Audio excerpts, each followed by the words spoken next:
Pair of linear equation in two variable, जिसका test हम कल लेने वाले हैं। तो आज एक शॉर्ट रिवीजन करेंगे। आज की क्लास में जो मैं क्वेश्चन कराऊंगा एग्जैक्टली सेम, या तो फिर उससे मिलते जुलते डेटा चेंज करके उनमें से क्वेश्चन आएगा। ठीक है, तो सबसे पहला जो क्वेश्चन बनता है वो इनमें से बनता है कि टाइप ऑफ सॉल्यूशन कैसा होगा पेयर ऑफ लीनियर इक्वेशन का। यूनिक सॉल्यूशन होगा, इनफाइनाइट होगा, या फिर नो सॉल्यूशन होगा।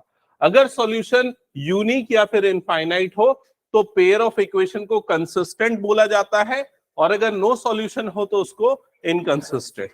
ठीक है, और in case of unique solution उनका ग्राफिकल रिप्रेजेंटेशन इंटरसेक्टिंग लाइंस का होता है, और अगर इनफाइनाइट सॉल्यूशन है तो कोइंसिडेंट लाइन, नो सॉल्यूशन के केस में पैरेलल लाइंस। ठीक है, और ये कंपैरिजन करके हम चेक कर सकते किस टाइप का सॉल्यूशन है। अगर अनइक्वल आ रहा है a1/a2 b1/b2 तो इंटरसेक्टिंग लाइंस, और अगर तीनों इक्वल आ रहा है तो कोइंसिडेंट लाइंस, और पहले दोनों इक्वल और तीसरा अनइक्वल है तो फिर पैरेलल लाइंस। क्लियर ये चीज? यहां पर ज्यादातर बच्चे जो गलती करते हैं वो कोफिशिएंट में साइन को मिस कर देते हैं। ऐसा नहीं करना है। जैसे कि b1 की वैल्यू क्या होगी -2, विथ साइन आपको हमेशा कोफिशिएंट्स को लेना है। क्लियर ये चीज? ओके, तो स्टार्ट करते हैं सीधे क्वेश्चंस के साथ। तो क्वेश्चन नंबर 1 एक बार देखो क्या लिखा है।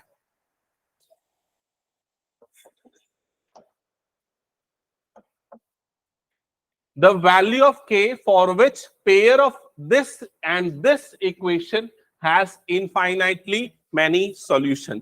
तो क्या कंडीशन होती है कनिष्का इनफाइनाइटली मैनी सॉल्यूशन की?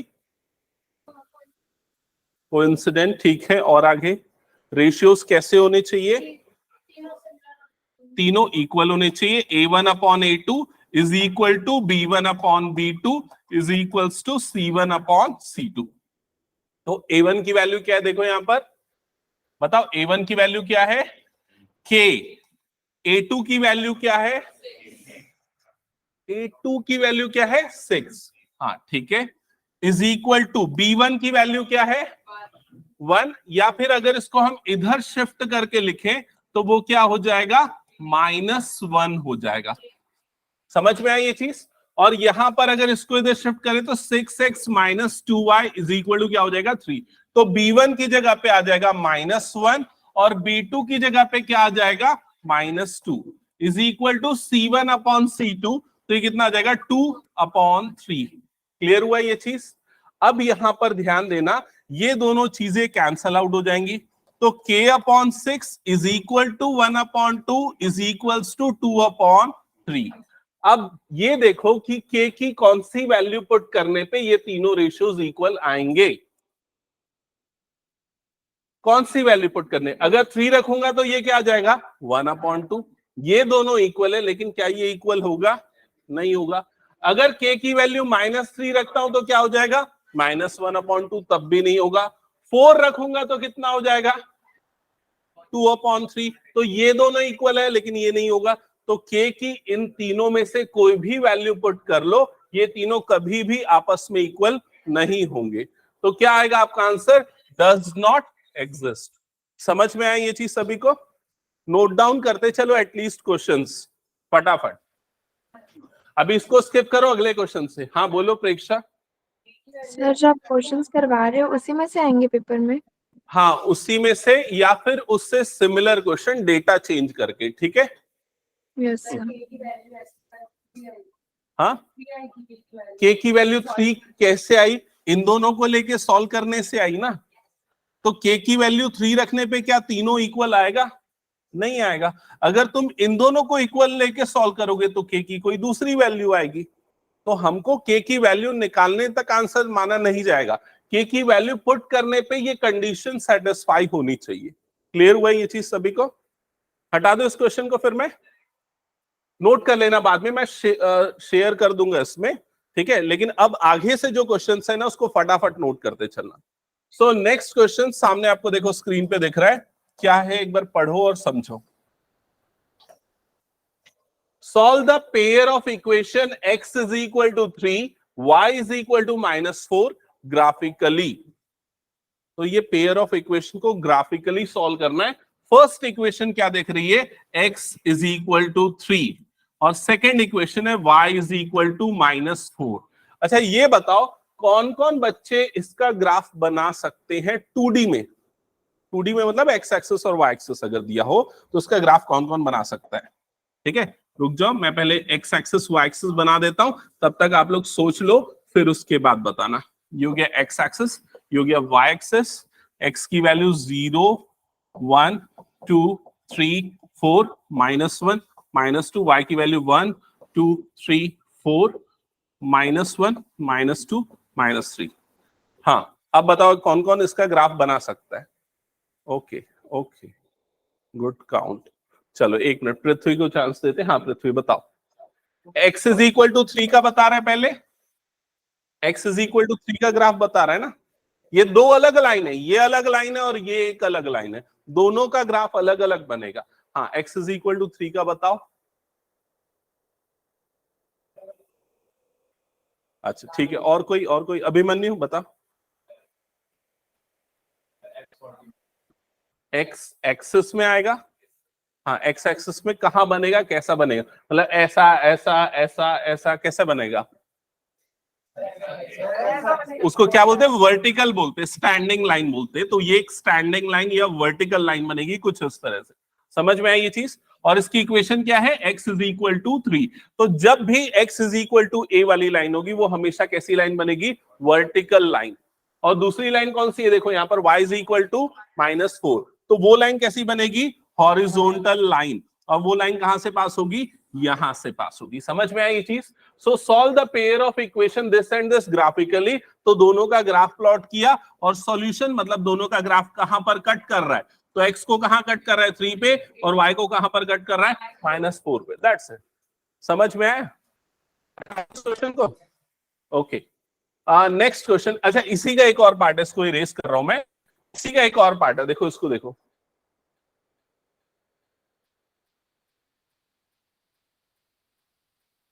मतलब क्या बोल रहा है? ग्राफ यूज करो और बताओ कि ये वाली लाइन और ये वाली लाइन दोनों कंसिस्टेंट है या फिर इनकंसिस्टेंट है। ग्राफ से बताओ दोनों लाइन कैसी है, कंसिस्टेंट है या फिर इनकंसिस्टेंट है। तो ग्राफ कैसा बनेगा दोनों का? सबसे पहली वाली जो लाइन है x इज इक्वल टू 0, बताओ इसका ग्राफ कैसा बनेगा? ओरिजिन पे बनेगा, वर्टिकल हॉरिजॉन्टल? वर्टिकल। तो ये वाली जो लाइन है जो y एक्सिस है उसी को बोला जाता है x इज इक्वल टू 0। समझ में आई ये चीज सभी को? और दूसरी लाइन कौन सी है? y is equal to -1। ये कौन सी लाइन होगी? Horizontal line. और ये लाइन y एक्सिस को कहां पर कट करेगी? -7 पे। समझ में आई ये चीज? तो ये दोनों लाइन कंसिस्टेंट है कि इनकंसिस्टेंट है? तो इसके लिए सॉल्यूशन देख लो, कितने सॉल्यूशन है इसके? कितना सॉल्यूशन है बताओ तो? 1 सॉल्यूशन, क्योंकि एक ही जगह पे कट कर रहे हैं ना दोनों। और 1 सॉल्यूशन तो कैसे होते हैं ग्राफ, इक्वेशन कैसे होते हैं? कंसिस्टेंट। आंसर क्या होगा इसका? कंसिस्टेंट। क्लियर सबको ये क्वेश्चन? ये जितने भी क्वेश्चन आज की क्लास में ले रहा हूं ये previous year just last year में आए हुए, डिफरेंट रीजन में। जो मैं आप लोगों को बता, आपके बैच में बताया, पिछले बैच में मुझे याद नहीं। देखो जैसे ना पिछले साल जो एग्जाम हुआ था 10th बोर्ड का, बेसिक और स्टैंडर्ड 2 क्वेश्चन पेपर आए थे। और डिफरेंट रीजन में, जैसे भुवनेश्वर रीजन का अलग आया होगा, दिल्ली रीजन का अलग आया होगा, बंगाल रीजन का अलग आया होगा, हर एक रीजन का अलग क्वेश्चन पेपर था। तो वो सारे मैंने कंबाइन करके उसमें से इस चैप्टर के क्वेश्चंस निकाले। तो ये सारे प्रीवियस ईयर, लास्ट ईयर के ही क्वेश्चंस है। ठीक है, ओके। नेक्स्ट क्वेश्चन को देखते हैं। Next question, half of the difference of two numbers is 2। समझ में है ना? दो नंबर के डिफरेंस का, डिफरेंस ही लिखा है ना, half of the difference of two number is 2। दो नंबर के डिफरेंस का हाफ कितना है? 2 है। The sum of the greater number and twice the smaller number is 13। मतलब बड़े वाला नंबर और छोटे वाले नंबर का डबल, इन दोनों को जब ऐड करेंगे तो एडिशन कितना आ रहा है? 13। Find the numbers. तो वो दोनों नंबर निकालो। तो सबसे पहले क्या अज्यूम करेंगे? Let the greater number be x. तो लिख लो let the greater number be x. Let the greater number be x and smaller number be y, smaller number be y. तो बड़े वाले को x, छोटे वाले को y ले लिया।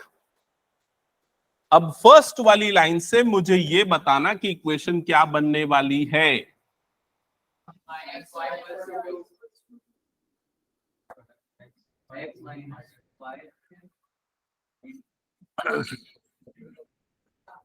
क्या लिखा है? Half the difference between two numbers.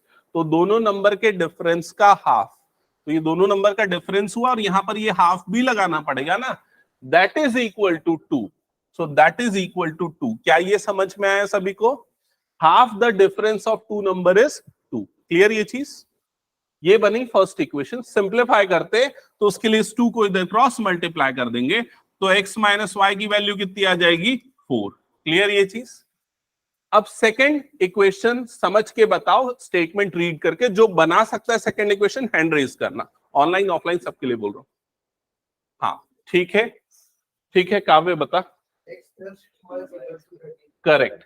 x plus 2y is equal to 13। कैसे बना देखो, क्या लिखा है? The sum of greater number, मतलब कि बड़ा number, and twice the smaller number, और छोटे नंबर का डबल, इन दोनों का सम कितना आ रहा है?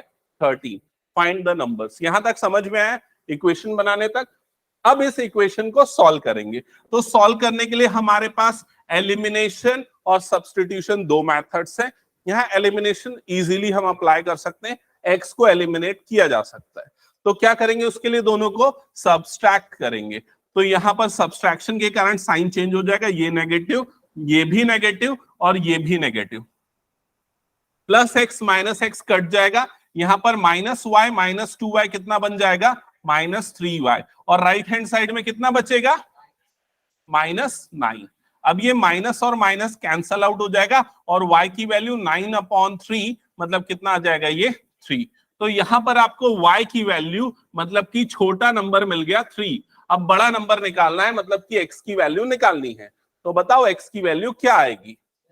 7। y को इस इक्वेशन में रख दो, x minus 3 is equal to 4। So x is equal to क्या आ जाएगा? 7। समझ में आया?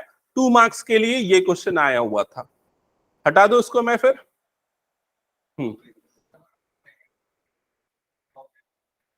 तो भी चलेगा, कोई प्रॉब्लम नहीं। x plus 2y is equal to 13 ऊपर और x minus y is equal to 4 नीचे। अभी भी लेकिन सब्सट्रैक्ट ही करना पड़ेगा और कोई चीज नहीं है इसमें। तो ये दोनों कट जाएगा और ये कितना बन जाएगा? 3y इज इक्वल टू कितना हो जाएगा? 9। तो y इज इक्वल टू 3, वही आएगा। समझ में आया? ये माइनस माइनस जो कट गया वहां काटने की जरूरत नहीं पड़ेगी। हटा दो इस क्वेश्चन को। ओके, नेक्स्ट दो एमसीक्यू हैं, 1 मार्क के लिए पूछे गए। तो पहले इस क्वेश्चन को देख लेते हैं। If the pair of this equation and this equation represents coincident lines, then the value of r is। Coincident line की कंडीशन क्या होती है बता दो पहले। a1/a2 is equal to b1/b2 is equal to c1/c2। तो a1 मतलब कि 3/6 is equal to -1/-r is equal to 8, नहीं कितना है? 8/16। तो देखो ये 3 1 जा 3 2 जा 1/2, ये माइनस माइनस कट गया, मतलब क्या हो गया? 1/r। और लास्ट वाला कितना हो गया? 1/2। समझ में आया? तो कोइंसिडेंट के लिए r की वैल्यू क्या होनी चाहिए? 2। Option D. समझ में आया सभी को? ये क्या हो गया? -2 कैसे आएगी?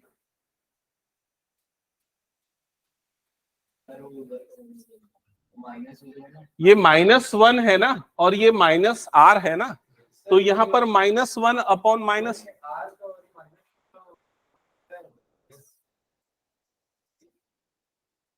नहीं, एक मिनट। b1 की वैल्यू क्या है पहले बताओ मुझे। b2 की वैल्यू क्या है? -r है ना b2 की वैल्यू। जो भी y को छोड़ के जो नंबर लिखा हुआ है वो पूरा b2 काउंट होगा। समझ में आया ये चीज? With sign. तो इसलिए यहां पर -r लेंगे। तो सिंपली क्या आ जाएगा? 1/2 is equal to -1/-r। Minus minus cut, तो 1/2 इज इक्वल टू 1/r और r इज इक्वल टू 2। कोई कंफ्यूजन है? अब आप पुट करके चेक कर लो ना आपका वैल्यू सही आ रहा है कि नहीं। अगर यहाँ पर r की जगह पे मान लो -2 रखोगे तो वो गलत आ जाएगा ना। r की वैल्यू -2 रखोगे तो माइनस माइनस ये क्या हो जाएगा, +2 हो जाएगा। समझ में आया? तो ये रेशियो कितना आ जाएगा, 1/-2 आएगा, जबकि आना कितना चाहिए था, 1/2 आना चाहिए था। समझ गए ये चीज? ओके, नेक्स्ट क्वेश्चन चेक करो जल्दी से, ये बना के दिखाओ। जिसको पता है हैंड रेस करना, बस कौन सा ऑप्शन सही है, जिसको पता है हैंड रेस करना। ठीक है, आर्यन, ओके। और यहाँ पर क्वेश्चन नहीं दिख रहा। क्वेश्चन नहीं दिख रहा है, एक मिनट, अभी दिख रहा है क्या? Yes sir. अच्छे से पढ़ लो, आराम से पढ़ लो, और जिसको जिसको पता है हैंड रेस करना।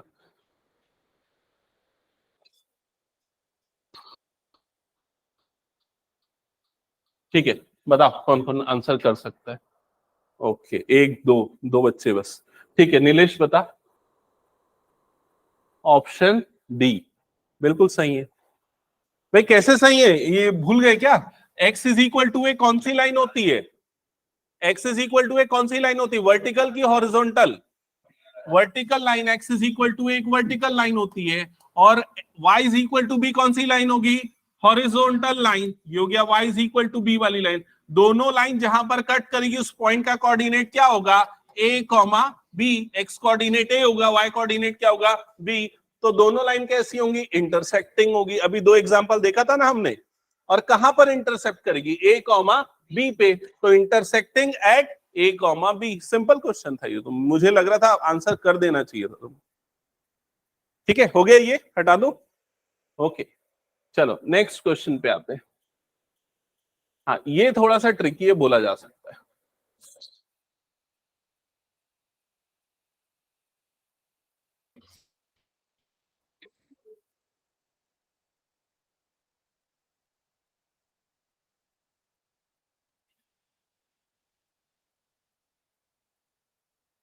बताऊं कि कोई आंसर करेगा?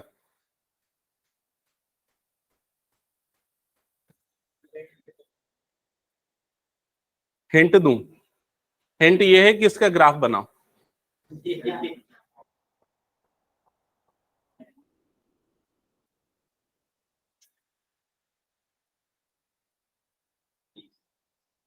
चलो ठीक है, मैं बता देता हूं, सुनो। हिंट में मैंने क्या बोला, इसका ग्राफ बनाओ। ग्राफ बनाने के लिए क्या चाहिए रहते तुम लोगों को, कोऑर्डिनेट्स चाहिए रहते, एक्स और वाई की वैल्यू चाहिए रहती है। और मैंने बताया ना, ग्राफ बनाने के लिए सबसे अच्छी वैल्यू क्या होती है कि एक को क्या कर दो, 0। तो अगर मान लो मैं एक्स की जगह पे डाल दूं 0, तो ये पूरा क्या हो जाएगा, 0 हो जाएगा। और क्या बचेगा, y/b इज इक्वल टू 1, यही बचेगा। तो y की वैल्यू क्या आ जाएगी, b। तो ये y की जगह पे आ गया b। क्या ये समझ में आया? अब दूसरी वैल्यू क्या करेंगे, अब हम y की जगह पे 0 डाल देंगे। तो y की जगह पे 0 डालो और x की वैल्यू निकालो। तो y की जगह पे जब 0 आएगा तो ये पूरा हट जाएगा, और x की वैल्यू क्या आ जाएगी यहाँ पर, a। क्या ये समझ में आया?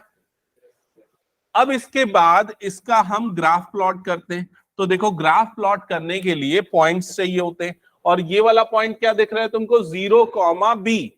तो 0, b वाला पॉइंट कहां पर आएगा, कौन से एक्सिस में आएगा, y एक्सिस। जिस भी पॉइंट का x कोऑर्डिनेट 0, वो पॉइंट आएगा y एक्सिस में। तो ये आ गया y एक्सिस में, ये वाला पॉइंट हो गया 0, b। समझ में आई ये चीज? अगला पॉइंट कौन सा है, a, 0। ये वाला पॉइंट कहां पर आएगा बताओ, x एक्सिस। तो ये x एक्सिस में ये वाला पॉइंट आ गया a, 0। इन दोनों को ज्वाइन किया और हमको इस लाइन का ग्राफ मिल गया। समझ में आई ये चीज? अब इसका शॉर्टकट तरीका बताता हूं मैं। कभी भी अगर हमको इक्वेशन इस फॉर्म में दी हुई है, x/a y/b is equal to 1, तो इसको बोला जाता है लाइन का इंटरसेप्ट फॉर्म। और ये फॉर्म से ना क्या पता चलता है कि वो लाइन x को कहां कट कर रही है और y को कहां कट कर रही है। जैसे ये लाइन x को कहां पर कट कर रही है, a में, y को कहां पर कट कर रही है, b में। वो आप सीधा इक्वेशन को देख के बता सकते हो। मान लो इक्वेशन अगर ऐसी होती है, x/5 plus y/2 is equal to 1, तो मतलब ये लाइन एक्स एक्सिस को कहां पर कट करेगी 5 में, और वाई एक्सिस को कहां पर कट करेगी 2 में। लेकिन इक्वेशन एज इट इज होनी चाहिए। अगर कोई भी प्लस माइनस चेंज हुआ, राइट साइड में 2 की जगह कोई और नंबर आ गया, तो वो इंटरसेप्ट फॉर्म नहीं होता है। समझ में आया ये चीज? अगर मान लो यहाँ पॉजिटिव की जगह नेगेटिव आ जाता, तो ये लाइन एक्स एक्सिस को तो 5 में ही कट करती, लेकिन वाई एक्सिस को कहां पर कट करती? -2 पे। तो इसके लिए आपको केयरफुल रहना पड़ेगा। और अगर इस चीज को अवॉइड करना चाहते हो तो सीधा ये समझ के ग्राफ प्लॉट कर लेना। समझ गए ये चीज? तो हमने ग्राफ बना दिया, लेकिन क्वेश्चन में पूछा क्या है, देखो यहां पर area of the triangle formed by this line with the coordinate axis. तो कोऑर्डिनेट एक्सिस किनको बोला जाता है? किनको बोलते हैं कोऑर्डिनेट एक्सिस? क्या बात कर रहे हो यार तुम लोग? नहीं, एक्स एक्सिस और वाई एक्सिस दोनों को मिला के बोला जाता है कोऑर्डिनेट एक्सिस। समझ में आया ये चीज? तो ये हो गया एक्स एक्सिस और ये क्या हो गया? Y axis. अब क्वेश्चन में बोल रहा है ये दोनों एक्सिस और लाइन के बीच में बनने वाले ट्राइंगल का एरिया निकालो। मतलब किस ट्राइंगल का एरिया निकालना है? इस वाले ट्राइंगल का एरिया निकालना है। समझ में आया सभी को? हाँ, तो बताओ अब एरिया क्या होगा? हाफ ए बी, क्योंकि एरिया ऑफ ट्राइंगल क्या होता है? Half base into height. और देखो बेस कितना हो गया इसका ए, और हाइट कितना हो गया इसका बी, तो इसलिए इसका आंसर क्या आएगा? Half A B. समझ में आया ये क्या हुआ? ओके, समझ में आया ना सभी को? ओके, नेक्स्ट क्वेश्चन पे आते हैं। ये वाला क्वेश्चन चेक करना।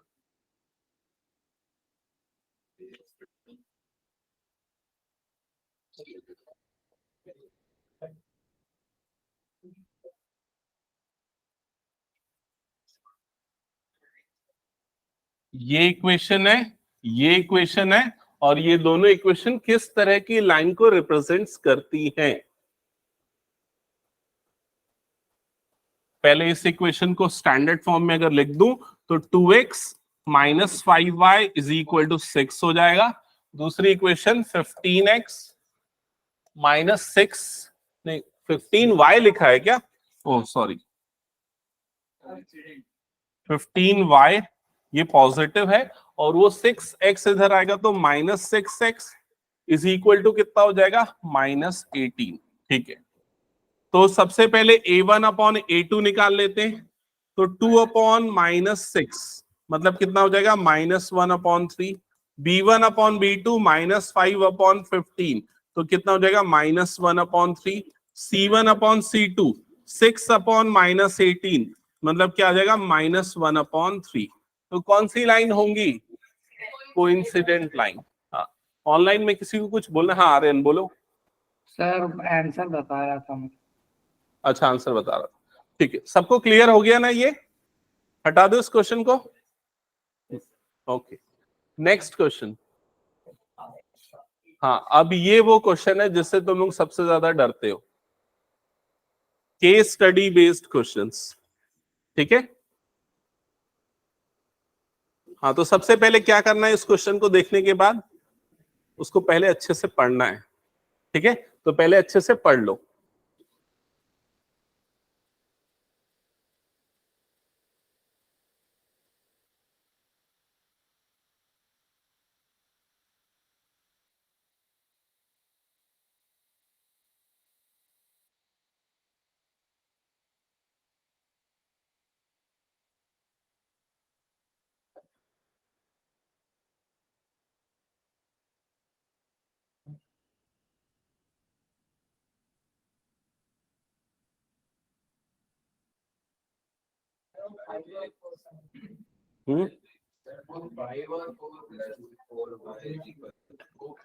क्या बोल रहे हो? 5 और 4?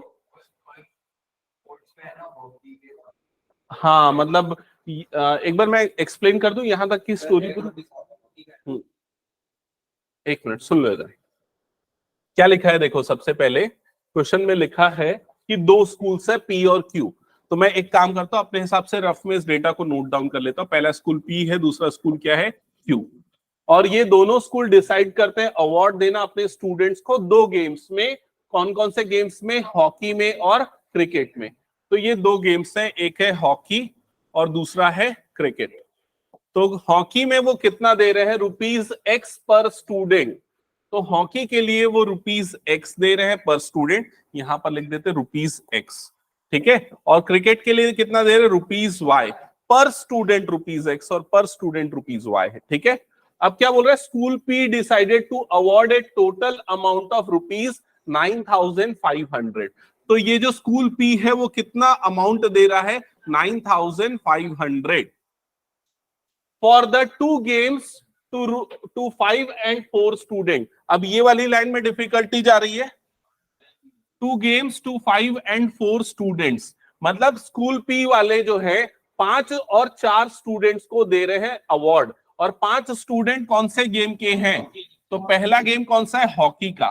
तो 5 स्टूडेंट हॉकी वाले और 4 स्टूडेंट क्रिकेट वाले। समझ में आई ये चीज। फिर उसके बाद क्या लिखा है, while school Q decided to award ₹7,370। तो स्कूल क्यू इतना अवार्ड दे रहा है, तो ये हमने लिख दिया amount. For 2 games to 4 and 3 students, तो 4 स्टूडेंट हॉकी वाले हैं और 3 स्टूडेंट क्रिकेट वाले हैं। यहां तक समझ में आया डेटा पूरा, ओके। अब क्या लिखा हुआ है, based on above information answer the following questions. First क्या लिखा हुआ है, represent the following information algebraically, मतलब एक्स और वाई के फॉर्म में रिप्रेजेंट करो इस इक्वेशन को। तो फर्स्ट इक्वेशन कहां से बनेगी, यहां से, ठीक है। एक 5x, क्योंकि एक स्टूडेंट को x मिल रहा है, 5 स्टूडेंट है तो 5x plus 4y is equal to 9,500। ये बन गया इक्वेशन नंबर 1। सेकेंड क्या बनेगा equation, 4x plus 3y is equal to 7,370। ये बन गया इक्वेशन नंबर 2। समझ में आया सभी को। तो इस पूरे पोर्शन का आपको मिलेगा 1 मार्क। इसका टोटल देखो डिवीजन ऐसे ही होता है, 1 मार्क सबसे पहले सिंपल क्वेश्चन, ठीक है। और इसमें ये हो गया इक्वेशन बनाने का काम खत्म। सेकेंड ऑप्शन में आपको 2 चीजें ऑप्शन में दी होंगी। एक में क्या लिखा है, what is the price amount for hockey. तो हॉकी का प्राइस अमाउंट क्या है, मतलब कि एक्स की वैल्यू क्या है, ठीक है। तो ये बेटर है मेरे ख्याल से सॉल्व करना, price amount of which game is more and by how much. उसके लिए आपको दोनों वैल्यू निकालनी पड़ेगी। चलो एक्स की वैल्यू निकालते हैं, तो क्या करना पड़ेगा इसके लिए, दोनों इक्वेशंस को एलिमिनेशन अप्लाई करना पड़ेगा। करो अप्लाई एलिमिनेशन। ये हटा दो ना पूरा, ये क्वेश्चन का डेटा भी हटा देता हूं, यहां से करते हैं सॉल्व।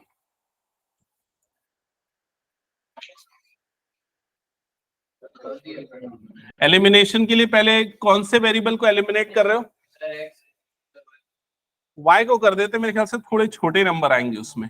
ये मल्टीप्लाई हो जाएगा 3 से, ये मल्टीप्लाई होगा 4 से। x को भी एलिमिनेट करे कोई प्रॉब्लम नहीं, चलेगा, ठीक है। तो ये 3 से जब मल्टीप्लाई होगा तो कितना बन जाएगी equation, 15x plus 12y is equal to, ये 0 और ये फिर से 0, 3 5 जा कितना हो गया 15 का 5, यहां पर आ गया 1, 3 9 जा 27 प्लस 1 कितना हो गया 28। तो 28,500। फिर जब 4 से मल्टीप्लाई होगा तो 4 4 जा ये हो गया 16x, और ये हो जाएगा 4 3 जा 12y, और ये हो जाएगा 4 into 0, ये हो गया 0, 4 7 जा 28 का 8, ये आ गया 2, 4 3 जा 12, 12 प्लस 2 14 का 4, ये आ गया 1, 4 7 जा 28 प्लस 1 कितना हो जाएगा 29। अब दोनों इक्वेशन को सब्सट्रैक्ट करते हैं, माइनस माइनस माइनस, तो ये वाली दोनों टर्म कैंसल आउट हो जाएगी। यहां पर कितना बन जाएगा, -x। अब देखो यहां पर सब्सट्रैक्शन करने में गलती कर देते हो, जब नीचे बड़ा नंबर ऊपर छोटा नंबर है, तो रफ में एक काम करो, बड़े नंबर को ऊपर लिख दो, छोटे नंबर को नीचे लिख दो, और फिर सब्सट्रैक्ट कर दो, और साइन लगेगा नेगेटिव का, ठीक है। तो ये हो गया 0, 8 माइनस 0 हो गया 8, 14 माइनस 5 ये हो जाएगा 9, और ये 28, ये तो पूरा कट गया, तो क्या आ जाएगा यहाँ पर -980। माइनस माइनस कैंसल आउट होगा और x की वैल्यू आएगी 980। चेक करो ये आया क्या, आ गया, किसका किसका ये आंसर आ गया है, ओके ठीक है ठीक है।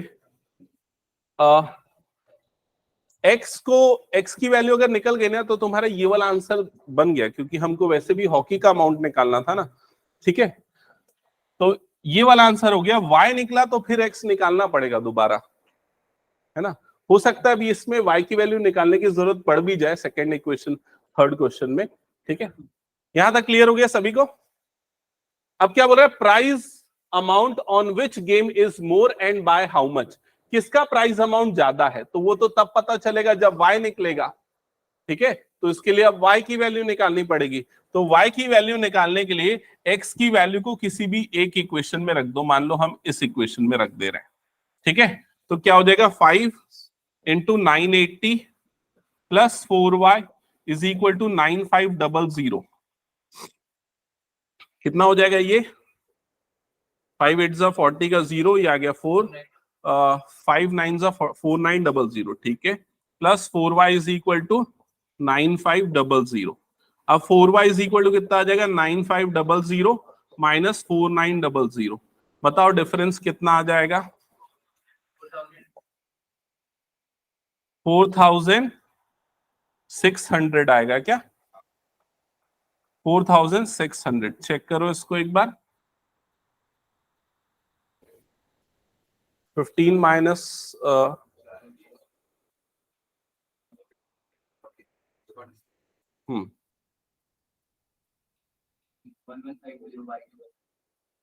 तो y की वैल्यू आ जाएगी 4600 डिवाइडेड बाय 4, 4 1 जा 4, 4 1 जा 4, 4 5 जा 20, 1150। तो y की वैल्यू क्या आएगी, 1150, ठीक है। ये x और y दोनों मिल गया। अब इसके बाद इस पार्ट में देखो क्या पूछा है, किसका प्राइस अमाउंट ज्यादा है और कितने अमाउंट से। तो उसके लिए क्या करना पड़ेगा, दोनों का डिफरेंस लेना पड़ेगा, y माइनस एक्स। तो इसका मतलब 1150 माइनस 980, तो बताओ कितना डिफरेंस आएगा, 170। तो क्रिकेट का प्राइस अमाउंट ज्यादा है बाय ₹170। क्या ये क्लियर हुआ सभी को, ओके। नेक्स्ट थर्ड पार्ट पे आते हैं। What will be the total prize amount if there are 2 students each from 2 games? मतलब कि टोटल प्राइस अमाउंट क्या होगा अगर हर गेम के दो स्टूडेंट्स को प्राइस मिल रहा है। तो इसका मतलब कि 2x प्लस 2y ये निकालना है आप लोगों को। समझ में आई ये चीज, तो ये हो जाएगा 2 इंटू एक्स की वैल्यू कितनी है, 980 प्लस 2 y की वैल्यू कितनी है, 1150। कैलकुलेट कर लो कितना आएगा, बताओ फाइनल आंसर। फाइनल आंसर पूछ रहा हूं मैं। इन दोनों का मल्टीप्लीकेशन 1960 है ना, इन दोनों का कितना होगा 2300, दोनों का एडिशन कितना आ जाएगा 2000, हाँ 4260, ओके। आ गया सभी का ये। अच्छा, किसी को कोई डाउट है इस तरह के क्वेश्चंस में बनेंगे टेस्ट में, एग्जाम्स में, हटा दो इसको मैं। चलो नेक्स्ट क्वेश्चन पे आते हैं।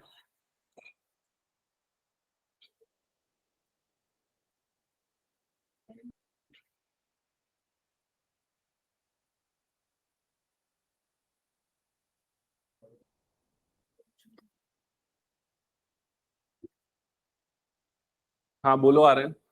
सर बोर्ड थोड़ा सा ऊपर कीजिए ना। ठीक है अभी, यस सर।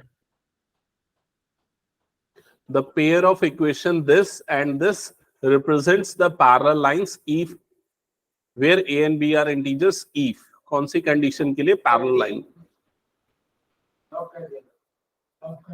Option D. देखते हैं तो पैरेलल लाइन की कंडीशन क्या होती है, a1 upon a2 is equal to b1 upon b2 is not equal to c1 upon c2। ये कंडीशन होती है। a1 की जगह पे क्या आएगा भाई बताओ, a, a2 की जगह पे क्या आ जाएगा 3, b1 की जगह पे क्या आ जाएगा 2, b2 की जगह पे क्या आएगा b, नॉट इक्वल टू 9/18, तो ये हो गया, कट गया, तो a/3 is equal to 2/b not equals to 1/2, ऐसा ही होगा। अब कुछ मत करो, वो सब सॉल्व मत करो, सिंपल है, आप वैल्यू रख के देख लो, समझ रहे हो। अब अगर मान लो क्रॉस मल्टीप्लिकेशन से इन दोनों को आपस में इक्वेट कर दे, हाँ ये ज्यादा इजी, क्रॉस मल्टीप्लिकेशन ज्यादा इजी। इसको इधर मल्टीप्लाई कर दो, इसको इधर कर दो, तो A B is equal to कितना हो जाएगा 6, ठीक है। तो A B is equal to 6 मतलब ऑप्शन डी करेक्ट है। क्लियर, किसी का कोई डाउट इसमें? ओके, हटा दो इसको, फिर मैं नेक्स्ट क्वेश्चन चेक करो।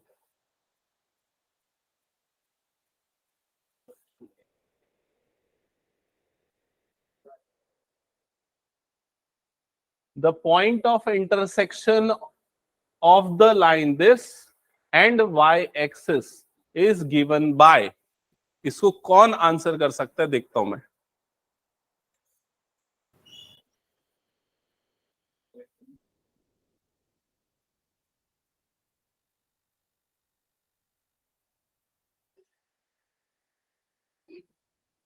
हाँ ठीक है, और किसी का कुछ और आंसर? क्यों ए बता। हाँ आर्यन बता। सर ए। क्यों ए ये बता। सर एक्स और वाई की वैल्यू पुट कर देने के बाद। अच्छा, इसने एक्स और वाई की वैल्यू पुट करके निकाला, ठीक है ये, लेकिन क्या है, वो फर्स्ट ऑप्शन में ही आ गया, लेकिन ये भी हो सकता है कि बाकी सारे ऑप्शन में भी आ जाए, तो समझ रहे हो कि नहीं, ये भी तो हो सकता है ना, बाकी ऑप्शंस में भी आ जाए। जैसे कि अगर मान लो, हाँ क्यों नहीं, गलत नहीं होगा, मैं बता रहा हूं, सुन लो, ऐसा हो सकता है, लेकिन जैसे फॉर एग्जांपल मैं एक और ऑप्शन यहां पर चेंज कर देता हूं, ठीक है, मैं यहां पर एक ऑप्शन दे देता हूं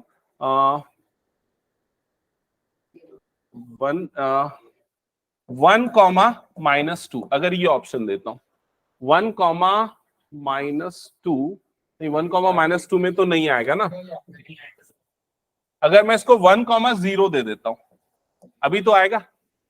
अगर मान लो ये ऑप्शन है तो किसको सेलेक्ट, तो ऑप्शन ए ही सही होगा कि ये सही होगा, दोनों सही निकल रहे हैं, तो वो तरीका जो तुम लोग बोल रहे हो ना पुट करके चेक करना, वो तरीका इस क्वेश्चन के लिए हर बार सही नहीं होगा।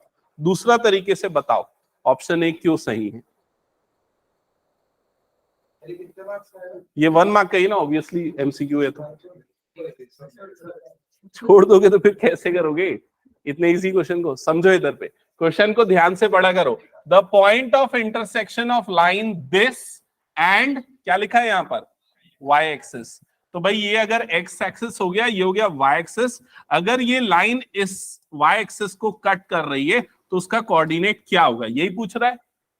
तो वो जो पॉइंट है वो कहां पर आ रहा है, कहां पर आ रहा है, y एक्सिस में। अगर कोई भी पॉइंट y एक्सिस में आता है तो उसका x कोऑर्डिनेट क्या होता है, 0, थोड़ी देर पहले बताया था ना, तो x कोऑर्डिनेट क्या हो जाएगा, 0, और निकालना है अब y कोऑर्डिनेट। तो क्या करोगे, पहले तो ऑप्शन ए और ऑप्शन बी दोनों सही आ रहा है उस रूल से, अब ए ही क्यों सही है ये पता करने के लिए आप x की जगह पे क्या डाल दोगे, 0, तो क्या हो जाएगा 0 माइनस ये हो जाएगा, तो y की वैल्यू क्या आ जाएगी यहां से, -3। समझ में आया, इसलिए ऑप्शन ए इस तरीके से सही होगा। अच्छा, अब अगर इसी क्वेश्चन में ये पूछा होता कि ये जो लाइन है ये x एक्सिस को कहां पर कट करेगी, उसका कोऑर्डिनेट निकालो, तो बताओ क्या आता। तो क्या करते, x एक्सिस को कट कर रहा है मतलब कौन सा कोऑर्डिनेट 0 होगा, y कोऑर्डिनेट 0, तो y की जगह पे क्या डाल देते, 0, और x की वैल्यू क्या आ जाती है यहाँ पर 1, तो 1,0 ये वाला ऑप्शन सही होता। समझ में आया ये क्वेश्चन सभी को, ठीक है, हटा दो इसको मैं फिर। ओके, अभी इसमें और भी कुछ क्वेश्चन है, मैं एक काम करता हूँ, टाइम थोड़ा कम है तो मैं multiple choice case study question ले लेता हूँ, स्पेशली बना के लाया मैं, इसीलिए बोल रहा स्पेशली बना के लाया, ये हमारी क्लासरूम की फोटो है। नहीं ये पिछली वाली, ये एक्चुअली इन्वर्टेड हो गया पिक्चर, इसलिए ऐसा दिख रहा है, ओरिजिनल कलर नहीं आया। ठीक है ठीक है, वो चीज छोड़ो, इस पे ध्यान दो।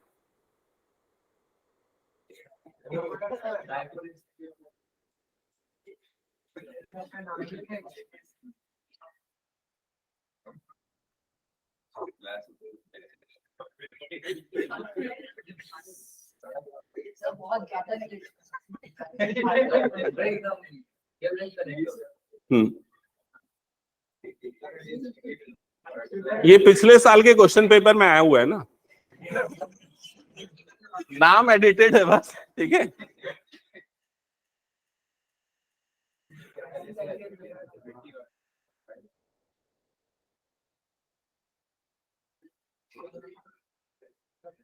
एक्सप्लेन करूं कि आ रहा है समझ में? आ रहा है सर। ओके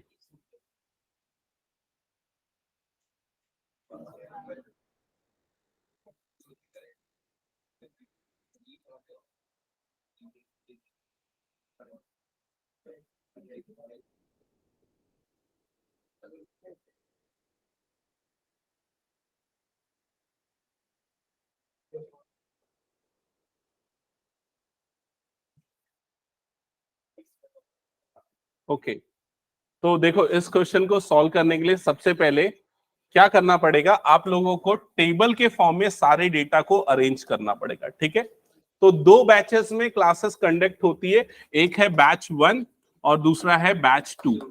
ठीक है, और दो मोड्स है क्लासेस के, ऑनलाइन और ऑफलाइन।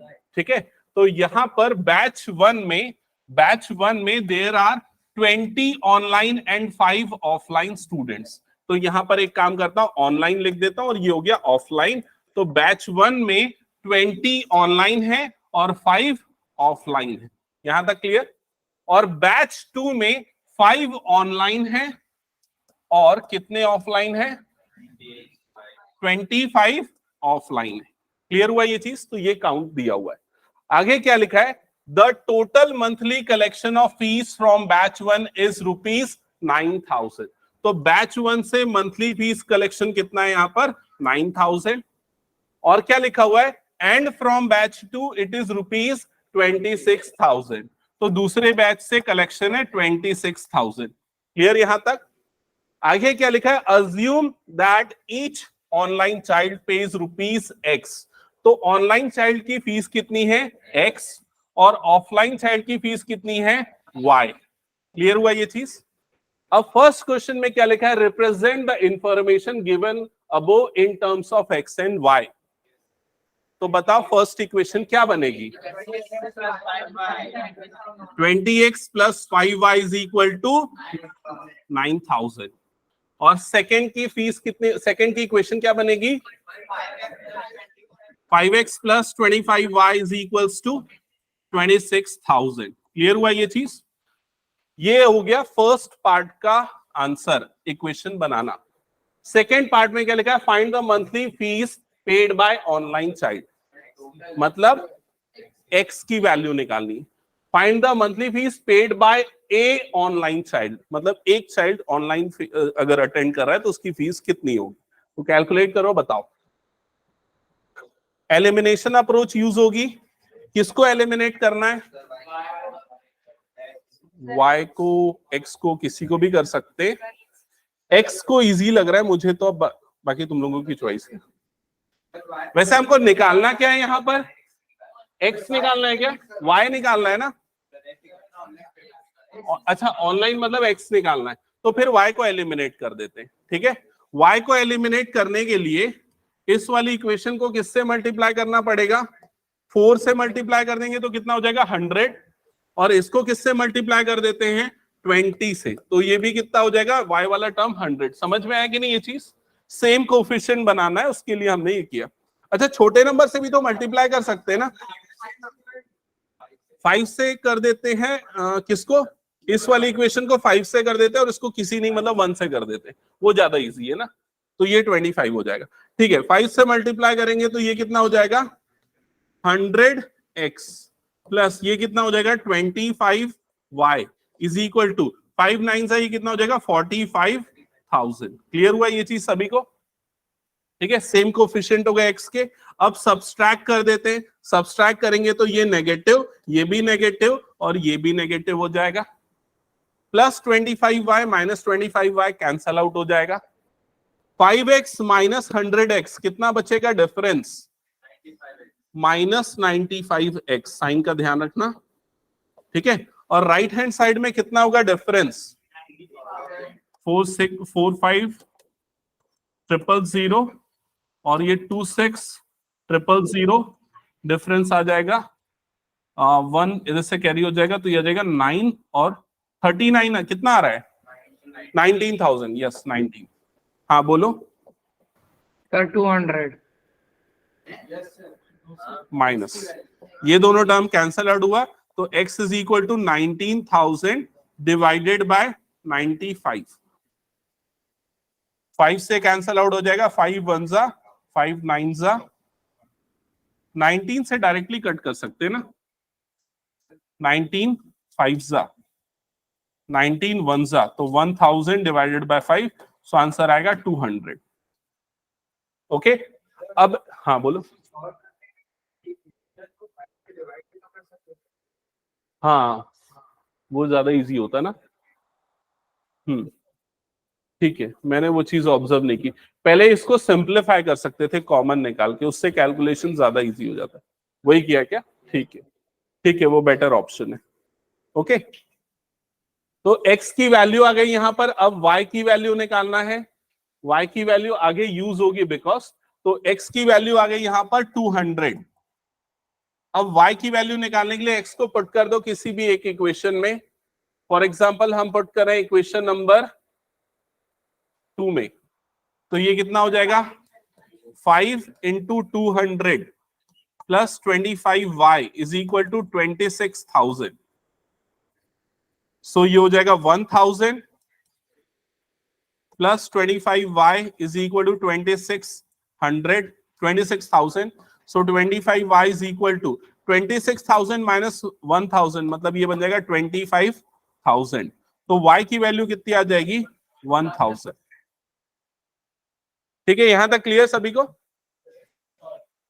अब उसके बाद देखो क्वेश्चन में क्या लिखा हुआ है इसके ऑप्शन वाले पार्ट में। Find the difference in monthly fees paid by online child and offline child. तो दोनों की फीस में क्या डिफरेंस है? तो 1000 माइनस 200 मतलब कितना डिफरेंस आ गया? 800। थर्ड पार्ट में क्या लिखा हुआ है? If 10 online and 20 offline children in batch 2, what is the total monthly collection of fees from batch 2? तो क्या हो जाएगा? 10x plus 20y। ये कैलकुलेट करना है तो वो कर ले। समझ गए? ये कितना आ रहा है? 2000 प्लस 20,000, सो आंसर इज 22,000। हो गया सभी का? हटा दो उसको फिर मैं। Okay next.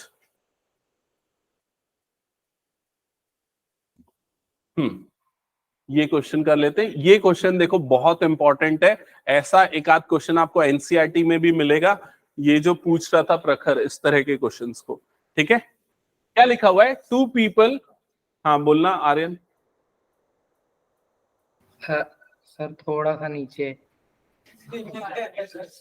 ठीक, एक मिनट यार, जूम आउट कर देता हूं। ठीक है अभी? Yes sir. ओके सो क्या लिखा है? 2 people are 16 kilometre apart on a straight road. तो एक स्ट्रेट रोड है, सपोज यहां पर एक पॉइंट ए है और यहां पर ये एक पॉइंट बी है, और 2 पर्सन है, उन दोनों के बीच का डिस्टेंस आपको दिया हुआ है, और वो डिस्टेंस कितना है? 16 किलोमीटर्स। क्लियर यहां तक? ये क्वेश्चन बहुत आया हुआ क्वेश्चन है ना, ध्यान से समझना। डेटा चेंज करके आएगा ये क्वेश्चन। हाँ हाँ मैं दूंगा ये क्वेश्चन, डेटा चेंज करके। वो ट्रेन हो या बस या कुछ और हो सकता है। ठीक है, ओके सो क्या लिखा हुआ है? They start walking at the same time if they walk towards each other with different speeds they will meet in 2 hours। तो इस सिचुएशन को समझो, दोनों ने सेम टाइम पे चलना चालू किया और दोनों एक दूसरे की तरफ चल रहे हैं। समझ में आ रहा है ये चीज? इसका मतलब ये भी बोल सकता है कई बार क्वेश्चन में दोनों अपोजिट डायरेक्शन में चल रहे हैं, एक दूसरे की तरफ या अपोजिट डायरेक्शन में, तो दोनों बीच में कहीं यहां पर जाके मिल रहे हैं इस पॉइंट पी पे। समझ में आई ये चीज? और इस पॉइंट पी पे मिलने में उनको कितना टाइम लग रहा है, तो ये टाइम आपको दिया हुआ है, कितना टाइम दिया हुआ है? 2 आवर्स का टाइम, 2 आवर्स लिखा ना इसमें। They start walking at the same time. If they walk towards each other with different speed, they meet in 2 hours. Clear हुआ ये चीज? आगे क्या लिखा है? Had they walked in the same direction with the same speed as before, they would have met in 8 hours. लेकिन अगर वो सेम डायरेक्शन में चलते, मतलब ए अगर इस डायरेक्शन में जा रहा है, बी भी उसी डायरेक्शन में जा रहा है, मतलब इधर जा रहे हैं, समझ में आई ये चीज? तो उस केस में ये कहां पर जाके मिलेंगे? यहां पर कहीं जाके मिलेंगे, पॉइंट क्यू में कहीं जाके मिलेंगे। और अब उसको कितना टाइम लग रहा है इस सिचुएशन में, कितना टाइम लग रहा है दोनों को मिलने में? 8 आवर्स का। क्लियर हुआ ये चीज? फाइंड देयर वॉकिंग स्पीड, तो दोनों की स्पीड क्या है ये बताना है। समझ गए क्वेश्चन?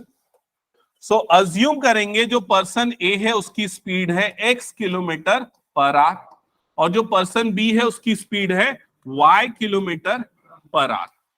ये दो सिचुएशन, ये दो डिफरेंट स्पीड हो गई जो हमको निकालना है। अब सिचुएशन पे आते, तो फर्स्ट सिचुएशन में उन्होंने दोनों ने मिलके कितना डिस्टेंस कवर किया है? ए जो है पी तक गया, बी जो है वो पी तक गया, मतलब कि ए पी प्लस बीपी, ये टोटल डिस्टेंस कितना हुआ? 16 किलोमीटर। समझ में आई ये चीज? अब ए पी तक के जाने में जो डिस्टेंस कवर कर रहा है वो डिस्टेंस हमको नहीं पता है, लेकिन हमको उसका टाइम पता है और उसकी स्पीड पता है। समझ में आए ये चीज? तो डिस्टेंस इज इक्वल टू क्या होता है? स्पीड इनटू टाइम अपॉन ए स्पीड इनटू टाइम। तो ए से पी का डिस्टेंस कैलकुलेट करके बताओ, स्पीड इनटू टाइम कितना आएगा? 2x प्लस इसी तरीके से बी से पी का डिस्टेंस कैलकुलेट करो, स्पीड इनटू टाइम कितना हो जाएगा? 2y इज इक्वल टू कितना दिया हुआ है? 16। 2 कॉमन निकालो, x plus y is equal to कितना हो गया? 16, और x plus y is equal to आ जाएगा 8। ये क्रॉस मल्टीप्लाई होके नीचे गया। ये बनी इक्वेशन नंबर 1। क्या ये समझ में आया सभी को? ओके, अब आते हैं सेकेंड इक्वेशन पे।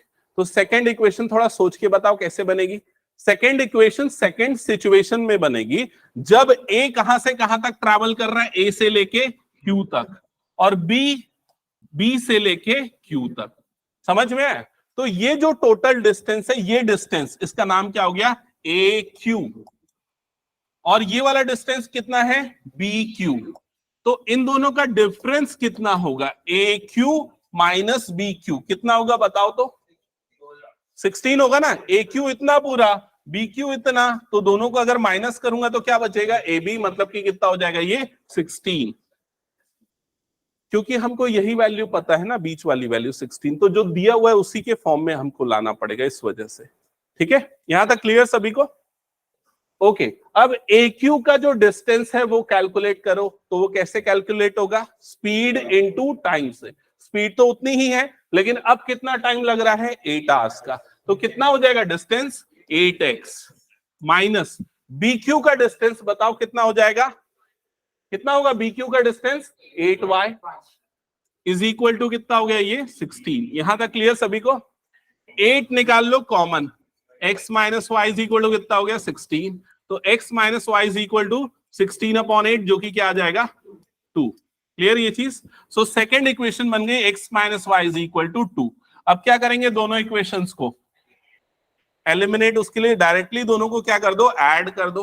तो x plus y is equal to 8, x minus y is equal to 2, add करेंगे तो क्या हो जाएगा? ये एडिशन के कारण ये कट जाएगा, 2x इज इक्वल टू हो जाएगा 10, x इज इक्वल टू कितना आ जाएगा? 5, और x की वैल्यू यहां रखो और y की वैल्यू क्या आ जाएगी? 3। That's it. समझ गए ये? तो ये क्वेश्चन मैं पक्का देने वाला हूं, इसको ऐसे वाले जितने भी क्वेश्चन दिखे अच्छे से प्रैक्टिस कर लेना। ठीक है, और भी कुछ क्वेश्चंस हैं इसमें जिसको कि आप लोग प्रैक्टिस कर सकते हो, जो मैंने आज नहीं करा है, जैसे ये सप्लीमेंट्री कॉम्प्लीमेंट्री एंगल वाला क्वेश्चन। तो ये वाला पीडीएफ में सेव कर दे रहा हूं, उसको प्रैक्टिस कर लेना। ठीक है, तो कल की टाइमिंग जो रहेगी टेस्ट की, या संडे को रख दूं दोनों बैच का एक साथ?